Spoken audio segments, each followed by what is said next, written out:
Knowing the signs of a hernia is equally important because timely treatment not only prevents complications but also restores quality of life, because hernias don't just happen to men.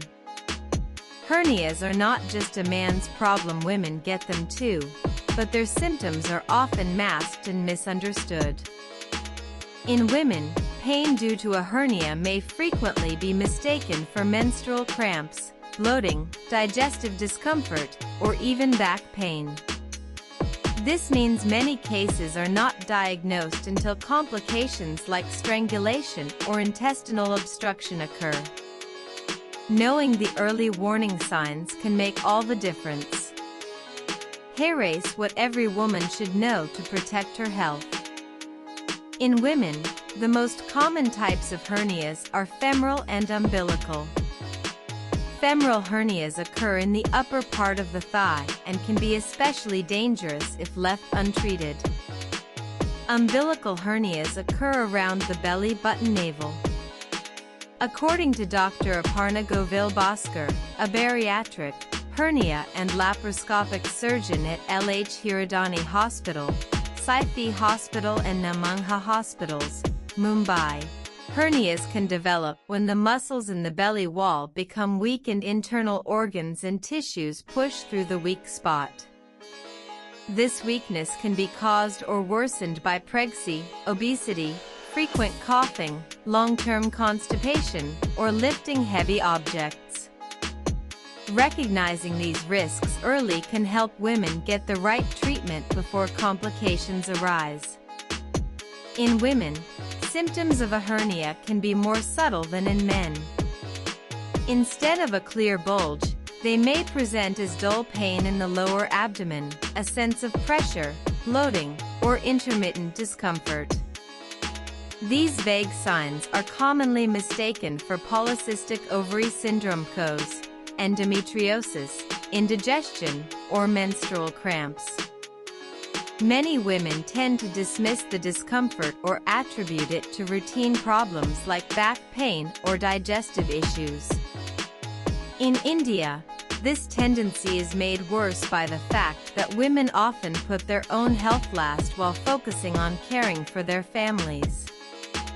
Umbilical hernias often develop after pregnancy, but new mothers are so busy with childcare and household responsibilities that they delay seeking medical help. This combination of subtle symptoms, cultural habits, and competing priorities means hernias in women are frequently diagnosed late, often only when pain becomes severe or when complications arise. Hernias cannot be treated medically and need surgical treatment. In fact, even uncomplicated hernias must be recommended to undergo hernia repair to prevent future complications. Incarceration: this is where a tissue gets trapped in the abdominal wall. If incarceration is left untreated, it can result in strangulation, where the blood supply to the tissue is cut off. This needs emergency surgery.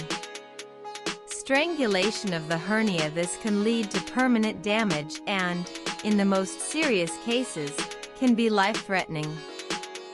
One should seek immediate medical attention if there is severe acute pain, fever, or the hernia swelling turns dark, red, or purple. In such cases, an emergency surgery is needed. If the hernia is growing in size or causing pain and discomfort, surgery is the most effective treatment for hernias, and minimally invasive laparoscopic techniques are now available and widely used, offering faster recovery and fewer complications. Hernia surgeries can be done using either open or laparoscopic methods. In open surgery, a cut is made over the hernia, pushing it back, and then closing the muscle with stitches, often placing a mesh for extra support to prevent recurrence. In laparoscopic surgery, small cuts are made, and a camera is inserted along with other tools through the abdomen. The area is inflated with gas for better visibility. A mesh is usually placed for additional support. Laparoscopic repair often leads to less pain, quicker recovery, and earlier return to work. Most people can return to normal activities within a week, compared to the longer downtime of open surgery. The choice of surgery depends on the hernia's size, location, and the patient's overall health. So, the emphasis is on early diagnosis, regular physical checkups, and not ignoring persistent abdominal or pelvic discomfort. Women should speak up about vague pain symptoms and ask for a hernia evaluation if discomfort worsens with movement, standing, or coughing. Also read lump or swelling in vagina. Doctor explains why it may be a